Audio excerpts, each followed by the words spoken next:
Wonderful, wonderful. So here is the fourth, I think, in my series of lives on magical archetypes. And I've been really looking forward to doing this one. It's one of the magical archetypes that's particularly dear to my heart for reasons I'll share in a moment. And I'm I've been waiting for reasons I've already explained. There was a particular order to why I've done the magical archetypes in the order I have, but I've been kind of like, this is like the jewel that I've been waiting to share with you. So all of you out there that kind of an inkling that you might be the priestess, or maybe you don't, you're just curious, I cannot wait to share this one with you. And really allow yourself to listen from a place of seeing what happens inside for you. See if you notice any activation, resonance happening for you. And as I've said in most of the other lives so far, because all of the magical archetypes come from the root of the shaman, they all share an underlying energetic, we could say. And so as you're listening, you might notice like, I don't resonate with all aspects of the priestess, but there were a couple bits that were true for me. But really notice, again, as I keep saying, trust yourself. You'll notice if there was like so much resonance, it was undeniable, it's for you, versus a couple of times where you're like, oh yeah, that was me. Which could be more a sign that you are a medicinal one, you are a magical one, you're just not the priestess. I hope that makes sense. So the priestess, the reason this is a particularly special one for me is it was my first, I guess, intentionally embodied archetype. Of course, we're all walking around embodying and expressing archetypes all the time without thinking about it, without consciously choosing it. An obvious example is mother. So I absolutely was embodying and expressing the archetype of mother before I really, I've always had a fascination with archetypes. Growing up, I was very obsessed with myths and legends. I only realized this very recently, I had quite a long period of my childhood where my father and I played Dungeons and Dragons. And oh my goodness. In fact, I'll save this story because I think it actually links into some other things I'm going to say. But suffice to say, I've always had a real draw and fascination with archetypes, but didn't really have an understanding of how we could work with them powerfully in the way I do now. So again, when I became a mother, I just naturally was embodying, expressing the archetype of the mother. But the priestess was the first one that I really consciously felt the call of and chose to work to allow myself to fully embody and express her. So again, that's why I have a real love and appreciation for her and for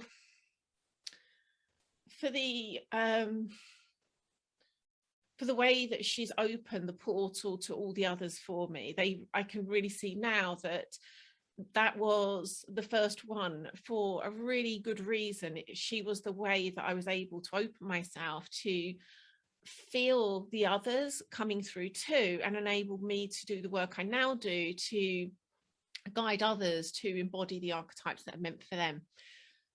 So growing up, the experience of some of us that came here to embody the priestess is that we spent a lot of time lost in daydreams and, as I said earlier, like myths and fairy tales,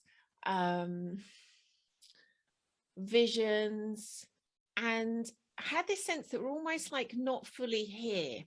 I was talking to someone in the last Wake of Our Feminine about this sense that almost they can feel that they've come from a different era. There's a part of them that's still living out a life hundreds of years ago. So this kind of like, I feel like I was here to live a mythical life, not a life here today in this kind of modern world. There's often this quality that they have. The other thing about them is, whilst they're absolutely, well, you know, gorgeous, wonderful myths and fantasies and visions that they were experiencing, and often spent a lot of time kind of actually lost in books as well, sometimes those fantasies and visions were in some way dark or shameful. As an example, I'm not going to share other people. I know of other priestesses experiences like this, but I'm not going to share those. I'll share one of mine though. I had several years where I had this extreme fear of the devil. I had created this, and again, none of this was consciously chosen, but I'd created this strange relationship where I felt that I almost had the power to invoke the devil. And of course, I didn't want to do that. And so I created these almost like elaborate routines and rituals to avoid doing so. And this wasn't a game to me. It wasn't like I was kind of doing it and knowing how kind of seemingly, now looking back, how silly it was. I had so much fear, to the point where if I was reading a book and opened a page and it happened to have the word devil in the copy, I would have to close the book, and I would just have this like extreme fear go through me, and I'd have to be saying things or blocking out my mind, because otherwise I could end up kind of like repeating the word in my head. So that I'd need to go through a number of things to stop myself as I saw it, invoking the devil. And again, I know from other priestess archetypes that they've had other experiences like that, where they feel as though they are meant to, or being called to do things that are in some ways kind of dark or dangerous. I don't know how widespread this is, but I've got a little suspicion this is true for me, and I have a sense that it may be true for many other women who came here to embody the priestess. It seems as though a good number of us were actually kind of the archetypal tomboy, so really, you know, looked and played and acted in ways that kind of like more stereotypically the way boys would. Again, I don't know how. That's one of those ones where I'm a little, that was definitely very true for me. And I know it has been for others. It may be that you are a priestess, but that wasn't true for you. In adulthood, when their medicine is still in shadow, they would have focused on creating a life that actually seems like anything but spiritual.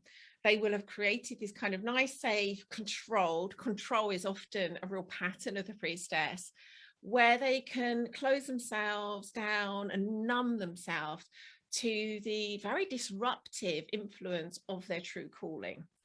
There is this subconscious but slightly conscious sense of, my goodness, if I really opened up to what I'm here for, I would lose myself. I would be lost in whatever, and sometimes it isn't clear what it is, but I'd be lost in the mystery. I would be, my whole life would be taken over by this kind of nameless sense of something that's for us, but is too scary to really see. And that's the thing with the priestess. It really is a calling. It's a call really to devote ourselves to something that is beyond us. And again, there's truth there for all of us. I think all humans have that capacity. And I'd say for many of the magical archetypes, that sense of devotion is true too. For the priestesses, it's incredibly powerful, and again can be quite scary, because there is this sense of like, oh my goodness, I will lose all of that hard-won control that I've spent my life creating. What else? Part of that can be quite an interesting relationship to the divine, to spirit, to God. It may have been they've been raised in a kind of more formal, masculine, rigid religion, or perhaps came to it later in life. But there is often this quite extreme relationship where there is a real denial of it. And I spent many, many years where I wouldn't even, for me, even saying the word God was kind of like, it was just like hard to even like allow it in my mouth. I had a real sense of wanting to dismiss any sense of spirit, the divine. And so that can be the case. It often is the case with shadow poles. We either have this sort of repressed, deflated relationship to something, or an inflated relationship. So on the other hand, there could be chosen into or was raised in a very kind of religious or spiritual way. The other thing is that even if, for example, they've found themselves in a form of spirituality, a lot of the people that come to work with us have come from a form of spirituality like the three principles or non-duality, which is fairly, compared to many other forms of spirituality, fairly lacking in kind of ceremony, ritual, particular ways of doing things. And yet the priestesses, whilst they may have kind of thrown themselves into that form of spirituality, will still have this pull to create ceremony and ritual in ways where they're either conscious they're doing that or just naturally noticing that that's just how they live. And which includes actually their relationship to material objects is often quite telling. The priestesses will typically have a relationship to material items, both that they kind of, have around their person, but also surround themselves, where they are particularly drawn to beauty and objects that have a kind of deeper meaning. They serve a purpose. They serve a purpose of kind of reconnecting them to something or reminding them of something deeper. And they'll often have, again, these little rituals around these objects. An example for me that has been true as far back as I can remember, certainly all my adult life, is I always make my tea in a teapot. If it's black tea, as in black tea leaves, like Darjeeling, for example, I'll always make it in a teapot, never in a teacup. And the teapot has to be a kind of particularly special teapot, and the cups need to be a particularly special kind of cup, often, for example, handmade or hand painted. And that's something I've done without really thinking about why I've done it all those years. And that's an example of where the priestess will have this real attention to those kind of details, that way of just naturally creating ritual and ceremony. And again, as I said earlier, often we can be one end of a polarity or the other. The opposite can be true too, where there will be almost a disavowal of beauty. They have a hankering, a secret hankering to have more, but for whatever reason, it doesn't feel safe. And so there'll be a resistance that will actually have less of it, but still have this sense of, oh, I wish I could have more of that in my life. Two key tells of priestesses are, one, they often have an unusual relationship. I said that's strange, unusual relationship to men and the masculine. I've noticed that with almost all of the priestesses I've known. It can come in a number of different forms, but there is this, once they have integrated enough shadow to really understand their deep devotion, often one way or another, it will involve their relationship to the masculine. And I'm struggling at the moment to think of an example where that hasn't been the case. It's not to say it's always the case, but I've noticed it so often that it seems now to me to be one of those ways of knowing it's a priestess versus a different kind of magical archetype. And again, all of what I'm saying are kind of, they are definitely, I'm doing my best to capture this accurately, and there's going to be times where there's anomalies, but again, I'm saying what I'm seeing showing up over and over. The other thing with the priestesses is, in order to have that kind of like sudden open back into their spiritual path, because again, many of us have spent years being closed to it because it's not felt safe, we've done our best to actually have an unspiritual life. Often there would have been an extreme experience of death or some other kind of sudden life change that plunges them back onto, or if for the first time, onto a deeply spiritual path. If you've heard me speak about my story, you'll already know that that's exactly what happened to me. It was 10 years ago this year my father, who I was incredibly close to, died very suddenly, and I just blasted open. The day I found out, I was just blasted open to spirit.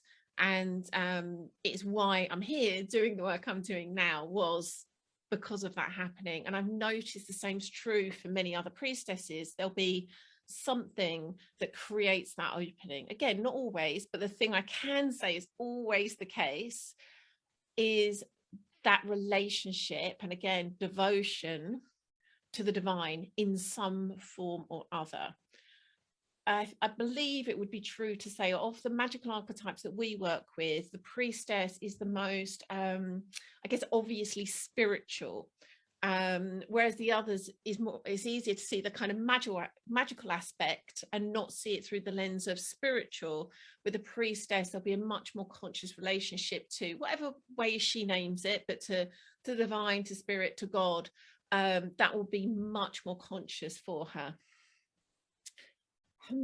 So is there anything else I want to say before I kind of sum up her in her medicine? Oh, yeah, this has just popped into mind. It reminded me also of the Dungeons and Dragons thing. Because the archetype of the priestess is to a very large extent here to serve others in their spiritual opening. So she needs to be able to be a leader of some kind, and also to be able to kind of create experiences for others. And so typically that would have shown up in some way where she might have, and all of this is true for me, where she might have been creating plays. I used to write plays for my sister, my cousin and I, where we would all have roles, and, you know, I'd create this kind of big experience, and I'd be the writer and the director. But for me, so much of it was just this, we can create something that's like so beautiful and embodying, funny enough, often now I look back, if you got embodying certain archetypes. And again, with the Dungeons and Dragons, so much that for me was this opportunity to fully experience life as an Amazon or an elf. And I used to spend ages, we used to have the little figures, and I used to paint them and really have this deep sense of like, this is a real person. It's certainly not a figure to me. It's not some kind of made up character. I absolutely adored them, loved them, and really breathed life into that. But also, again, this whole play really that was being created by the game of Dungeons and Dragons. So again, often you'll notice that the priestesses will have liked that kind of way of creating experiences for others. And again, particularly often like embodying something other than normal, you know, typical human life. I think that's everything that's alive for me to say. Yes, I think we'll now sum up. So when the priestess is being her medicine, she is devoted, deeply, deeply devoted to the divine, or it could be a specific deity or a specific energy. She will be a powerful leader, and it may not be leader in the kind of typical sense where, for example, she's, you know, an amazing manager of others, but there will be this sense of other people looking to her because they have a knowing that she can lead them into that opening to the divine. She's a natural holder of ceremony and creation of experiences for others. And all of this is because she is in service to the spiritual opening of the people around her for her community. And of course, the priestess is magical.